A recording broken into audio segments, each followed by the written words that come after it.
शहर है, सिटी है, इधर आके आपने हेलमेट के बगैर नहीं बाइक चलाना। पेट्रोल डलवाने आए हैं, आपका फ़ाइन करते हैं, तो आपको ये याद रहेगा कि हेलमेट पहन के आना है। लोगों का ये इशू है, अभी 10-15 दिन से ये मुहिम जारी है, फिर भी ये कह रहे हैं कि हमें पता नहीं है, पता नहीं है। आप ये इनकी बाइक देख लें और हेलमेट भी नहीं है, लाइसेंस भी नहीं है, कितने का चालान होगा? इनको चलो गरीब आदमी है, थोड़ा करेंगे, 200 के हेलमेट के कर देंगे, जुर्माना तो 800 के करीब होता है। चलें ठीक है नाज़रीन। ये मजदूर आदमी है, ये मतलब है कि महंगाई की शरह भी ज़्यादा है, तो हमारे भाई हैं, हम इनका ख्याल भी करते हैं साथ साथ ना।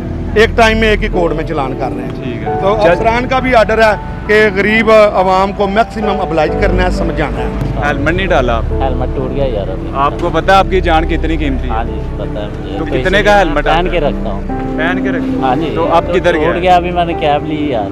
कैब अब क्या, टूट जब गया, आपको टूट जब गया। आपका अगर एक्सीडेंट हो जाए तो कैब बचा देगी आप? नहीं ये नहीं बचाती, मुझे भी पता है।